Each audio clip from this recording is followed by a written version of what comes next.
ABP news सर्वसामान्य जनतेचं खुलं व्यास। राजूर येथील सत्यनिकेतन संस्थेचे गुरुवर्य रावी पाटणकर सर्वोदय विद्या मंदिर माध्यमिक व उच्च माध्यमिक विद्यालयातील कैलासवासी सावित्रीबाई मदन कन्या निवास येथे कैलासवासी बापूसाहेब शेंडे स्मृती चषक आंतर विद्यालयीन तालुकास्तरीय समूहगीत गायन स्पर्धेचे भव्य आयोजन करण्यात आले।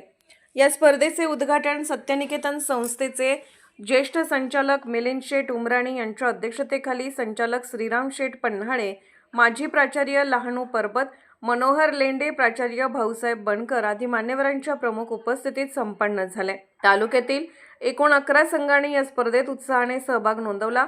कडव्या स्पर्धेत खिरविरे येथील सर्वोदय विद्या मंदिर माध्यमिक उच्च माध्यमिक विद्यालयाने प्रथम क्रमांक पटकावून विजेतेपदाचा मान मिळवला। यावेळी विद्यार्थी यश पराड यांनी हार्मोनियमची उत्कृष्ट साथ देत कार्यक्रमात जीव ओतला। संपूर्ण संघाला प्राध्यापक योगेश शिंदे यांचे मार्गदर्शन लाभले। स्पर्धेतील विजेते संघ प्रथम क्रमांक सर्वोदय विद्या मंदिर माध्यमिक व उच्च माध्यमिक विद्यालय खिरविरे, द्वितीय क्रमांक जिल्हा परिषद प्राथमिक शाळा पुरुषवाडी, तृतीय क्रमांक गुरुवर्य रावी पाटणकर सर्वोदय विद्या मंदिर माध्यमिक व उच्च माध्यमिक विद्यालय राजूर, उत्तेजनार्थ मारुतीराव कोते अभिनव पब्लिक स्कूल अकोले। स्पर्धेचे परीक्षण तज्ज्ञ परीक्षक श्री मालवणकर सर, श्री जंगम सर व श्री शालिग्राम सर यांनी अत्यंत पारदर्शक व काटेकोरपणे केले। विजेत्या संघांना मान्यवरांच्या हस्ते बक्षिसे प्रदान करण्यात आली। एबीपी न्यूज नेटवर्कसाठी प्रतिनिधी सचिन लगड, राजूर।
महाराष्ट्राचे सर्वमान्य दैनिक समर्थ गावकरी, अहमदनगर, पुणे, नाशिक, जळगाव, धुळे, नंदुरबार, सोलापूर, कोल्हापूर, सांगली, सातारा, मुंबई, ठाणे, पालघर, रत्नागिरी, रायगड, सिंधुदुर्ग, नांदेड, उस्मानाबाद, बीड, औरंगाबाद, नागपूर, गडचिरोली, भंडारा, गोंदिया, अकोला, यवतमाळ, बुलढाणा येथून एकाच वेळी प्रसिद्ध होणारे एकमेव दैनिक सर्वसामान्य जनतेचे खुले व्यासपीठ. संपादक आहेत विश्वासराव आरोटे. मोबाईल नंबर आहे 9423 38 85 08. दुसरा मोबाईल नंबर 9423 46 72 72. तिसरा मोबाईल नंबर 75 88 15 0001. वेबसाईट आहे sgavkari.com. मेल आय डी आहे aklgavkari@gmail.com.